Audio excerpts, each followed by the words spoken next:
सहज ही अपनी ओर हम चले वतन की ओर।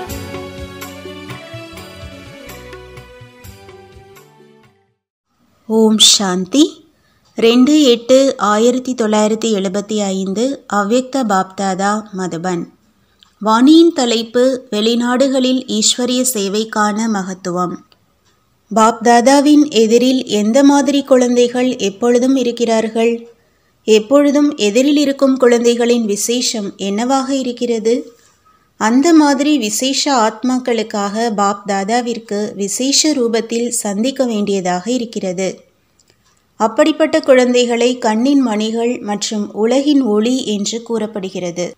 ஸ்தூலமான உடலில் அனைத்தையும் விட விசேஷமாக மற்றும் எப்பொழுதும் அவசியமாக அங்கமாக கண் இருக்கிறது. கண் இல்லை என்றால் உலகமே இல்லை. இதே விதமாக அந்த மாதிரி குழந்தைகள் இவ்வளவு விசேஷம் நிறைந்தவர்கள் என்று வர்ணனை செய்யப்படுகிறார்கள். அப்படிப்பட்ட குழந்தைகள் சேவைக்கு தகுதியானவர்களாக இருக்கும் காரணத்தால் உலகிற்காக கண், அதாவது பிரகாசம் என்றும் ஜோதிக்கு சமமானவர்கள். எப்படி வாழ்க்கைக்காக கண் அவசியமாக இருக்கிறதோ அதுபோலவே உலகிற்காக ஒளி தேவையாக இருக்கிறது. ஒருவேளை அந்த மாதிரியான ஆத்மாக்கள் பொறுப்பாளராக ஆகவில்லை என்றால் உலகம் காடாக ஆகிவிடும். அதாவது உலகம் உலகமாக இருப்பதில்லை. அப்படி எப்பொழுதும் தன்னையும் நட்சத்திரம் என்று புரிந்தே காரியம் செய்கிறார்கள். நட்சத்திரத்தில் கூட பிரகாசமாக மின்னிக்கொண்டிருக்கும் நட்சத்திரம். அந்த மாதிரி குழந்தைகள்தான் பாப்தாதாவின் கண்களில் நிரம்பி இருக்கும். அதாவது தந்தையின் நினைவில் எப்பொழுதும் மூழ்கி இருப்பவர்கள். மேலும் அவர்களுடைய கண்களிலும் பாப்தாதா எப்பொழுதும் நிரம்பியவராக இருக்கிறார். அப்படிப்பட்ட கண்களின் மணி தந்தையை தவிர வேறு எந்த மனிதன் மற்றும் பொருட்களை பார்த்தும் பார்க்காமல் இருப்பார். அப்படி அந்த மாதிரியான நிலை உருவாகிவிட்டதா? அல்லது இதுவரையிலும் கூட வேறு ஏதாவது தென்படுகிறதா? எதிலாவது அம்சம் மாத்திரம் கூட ஏதாவது ரசனை தென்படுகிறதா? சுவையற்ற உலகமாக அனுபவம் ஆகிறதா? இவர்கள் அனைவரும் இறந்தே கிடக்கிறார்கள் என்று அந்த மாதிரி புத்தி மூலமாக அனுபவம் ஆகிறதா? பிணத்திலிருந்து ஏதாவது கிடைக்கும் என்ற ஆசை இருக்க முடியுமா? ஏதாவது உறவின் அனுபவம் ஆக முடியுமா? அப்படி ஆசை என்றால் என்னவென்று அறியாத நிலை, எப்பொழுதும் ஒருவரின் ரசனையில் இருக்கக்கூடிய ஒரே சீரான நிலை உள்ளவர்களாக ஆகிவிட்டீர்களா? அல்லது இதுவரையிலும் கூட பிணத்திலிருந்து ஏதாவது பிராப்தியாகும் என்ற ஆசை அல்லது ஏதாவது அழியக்கூடிய ரசனை தன் பக்கம் கவர்ந்து இழுக்கிறதா? எதுவரை ஏதாவது பிராப்தியின் ஆசை மற்றும் விருப்பங்கள் இருக்கிறதோ அல்லது ஏதாவது ரசனையின் ஈர்ப்பு இருக்கிறதோ அதுவரை பாப்தாதாவின் கண்களின் நட்சத்திரங்களாக ஆக முடியாது மற்றும் கண்களில் எப்பொழுதும் பாப்தாதா நிரம்பி இருக்க மாட்டார்.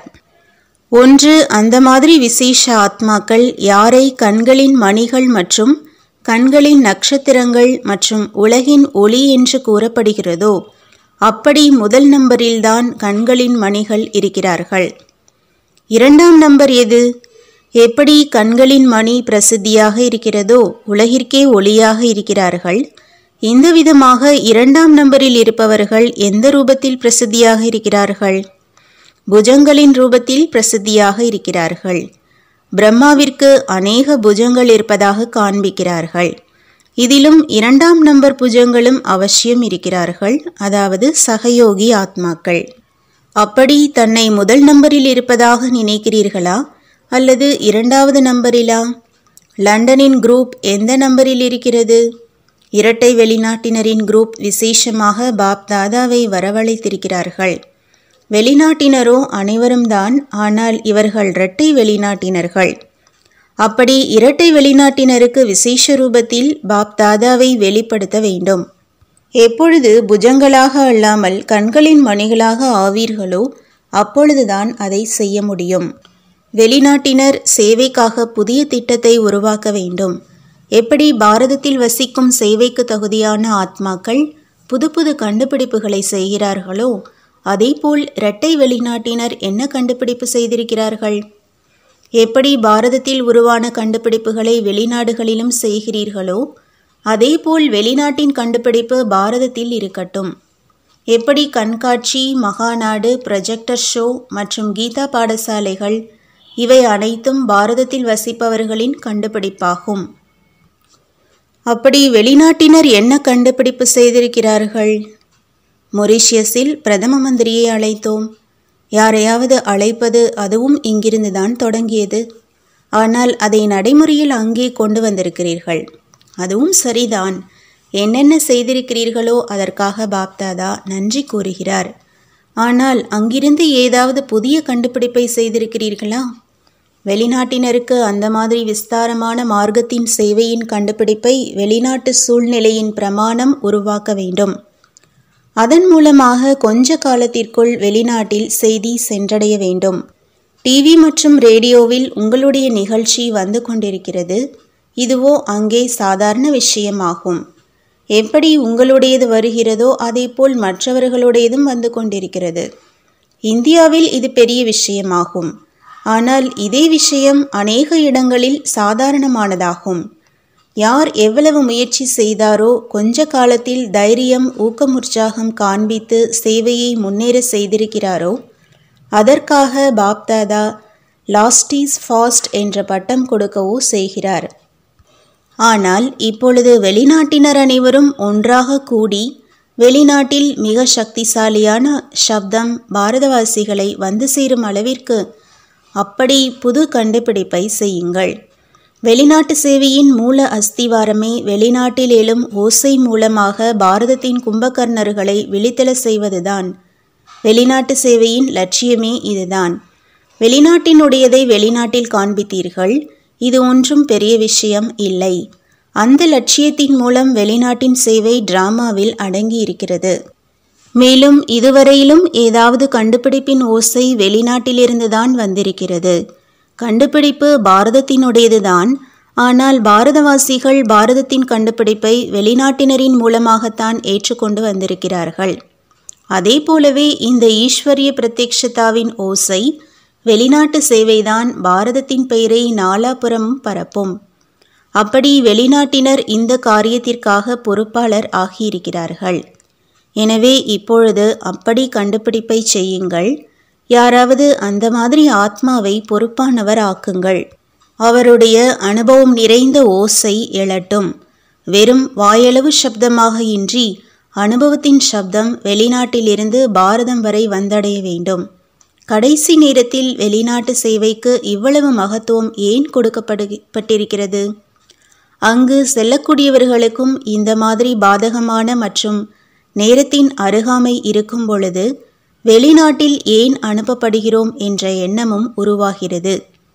எப்பொழுது கடைசியில் வெளிநாட்டிலிருந்து பாரதத்திற்கு தான் வரவேண்டும். இருந்தும் வெளிநாட்டு சேவை முன்னேறி சென்று கொண்டிருக்கிறது. நல்ல நல்ல உதவிக்கரங்கள் வெளிநாட்டு சேவைக்காக அனுப்பப்பட்டு கொண்டிருக்கிறார்கள். ஆனால் இப்பொழுது பாரதத்திலும் தேவையாக இருக்கிறது. அழைப்பு இருக்கிறது. இருந்தும் ஏன் அனுப்பப்படுகிறார்கள்? மேலும் மற்ற கொள்கை உள்ளவர்கள் சொர்க்கத்தில் வருவதற்கான பங்கே இல்லை என்ற இதுவும் தெரிந்திருக்கிறீர்கள். ஆனால் யார் மாறி சென்று விட்டார்களோ அந்த ஆத்மாக்களை ஆதி தர்மத்தில் கொண்டு வருவதற்காக அனுப்பப்படுகிறார்கள். மேலும் அவர்கள் மிக குறைந்தவர்கள்.